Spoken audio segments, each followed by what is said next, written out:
Chapter 18.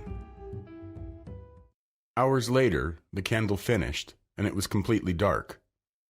Tom tried to get Becky to talk, but she was too upset. Tom said, "They must be looking for us now. They'll find us, don't worry." He said that he should shout, and maybe somebody would come. He even shouted once, but in the darkness, the echo sounded so awful that he tried it no more. Then, Tom and Becky became hungry again. They divided the part of Tom's half of the cake and ate it, but they felt hungrier than before. Suddenly, Tom said, "Did you hear that?" Both stopped breathing and listened. There was a sound like a shout. Tom answered it, and leading Becky by the hand, started walking down the corridor in its direction. He listened again. Again the sound was heard, and clearly a little nearer. "It's them," said Tom. "They're coming. Come on, Becky. We're all right now." There was hope again for the prisoners. They tried to walk in the darkness, but the paths were dangerous because of holes. Finally, they came to one very big hole and had to stop. It could be 3 feet deep. It could be 100. They could never pass it without help. Tom reached as far down as he could. No bottom. They must stay there and wait until the searchers came. They listened. The shouts became weaker. A moment or two more, and the children could not hear them any more. Tom and Becky returned back to the spring. The time passed. They slept again and woke up hungry and unhappy. Tom thought it was already Tuesday. Suddenly, he had an idea. There were some side passages near at hand. It would be better to explore some of these than spend the time doing nothing. He took a kite line from his pocket, tied it to a stone, and he started. At the end of 20 steps, the corridor ended in a jumping-off place. Tom got down on his knees and reached the corner with his hand. Then, he tried to get more to the right, and at that moment, no more than 20 yards away, he saw a human hand with a candle. Tom gave a shout of joy, and at that moment, that hand was followed by the body it belonged to, Injun Joe's. Tom could not move. Suddenly, the Spaniard ran away. Tom thought that Joe had not recognized his voice because of the echo. Tom was so scared that he decided to get back to the spring as soon as possible and stay there. He was afraid to meet Injun Joe again. He decided to keep from Becky what it was he had seen. He told her he had only shouted for luck. The next morning, the children woke up hungrier than ever. Tom thought that it must be Wednesday, or Thursday, or even Friday or Saturday now. The town probably thought they were already dead. So, he thought, they had to find another way out. He proposed to explore another passage. But Becky was very weak. She said she would wait, where she was. She told Tom to go with the kite line and explore if he wanted. Tom kissed her, took the kite line in his hand, and went down one of the passages on his hands and knees to look for another way out. Tuesday evening came. The lost children had not been found. Most people had stopped looking for the children, saying that it was clear the children could never be found. Only Judge Thatcher and his men continued searching the cave. Mrs. Thatcher was ill.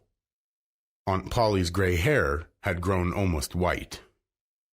In the middle of the night, the people of St. Petersburg heard a voice. "They're found! They're found!"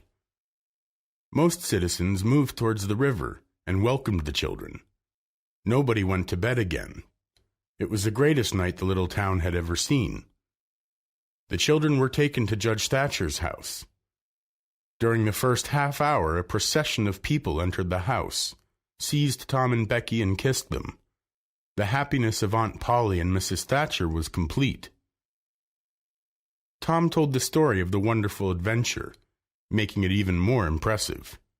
He finished with a description of how he left Becky and went on an exploring expedition, how he followed 2 passages as far as his kite line would reach, how he followed a 3rd passage, and then he saw a white spot in the distance that looked like daylight, dropped the line, pushed his head and shoulders through a small hole, and saw the broad Mississippi in front of him.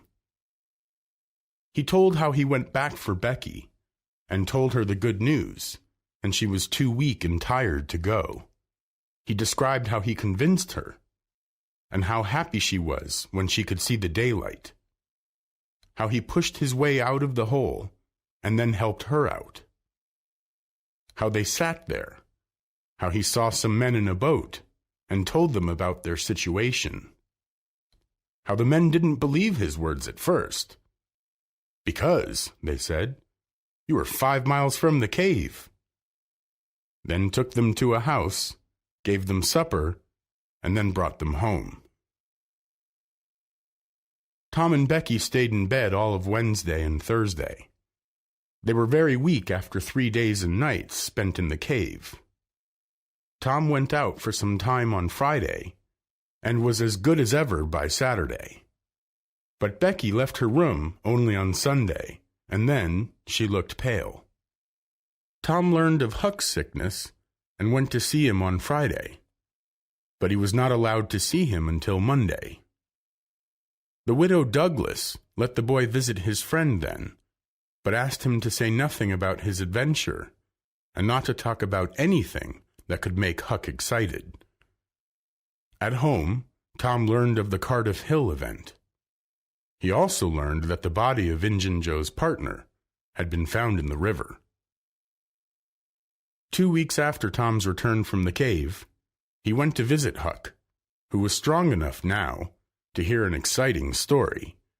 Judge Thatcher's house was on Tom's way, and he stopped to see Becky. The judge and some friends began talking to Tom, and some one of them asked him ironically if he would like to go to the cave again. Tom said yes. The judge said, "Well, there are others just like you, Tom, no doubt, but we have taken care of that. Nobody will get lost in that cave anymore." "Why?" "Because I ordered to lock its big door 2 weeks ago, and I've got the keys." Tom turned as white as a sheet. "What's the matter, boy? Here, run, somebody, bring a glass of water." The water was brought and thrown in Tom's face. Now you're all right. What was the matter with you, Tom?" "Oh, Judge, Injun Joe's in the cave." As soon as the town heard the news, men went to McDougal's cave in a lot of boats. Tom Sawyer was in the boat with Judge Thatcher. When the cave door was unlocked, they found Injun Joe on the ground, dead of hunger. His face was near the door. Tom was touched, because he knew by his own experience how this man had suffered. At the same time, the boy felt safe now, for the first time since the day he had talked about Injun Joe in the courtroom. Injun Joe was buried near the entrance of the cave. People went there for the funeral in boats and carts from the towns and from all the farms for 7 miles around. They brought their children, too.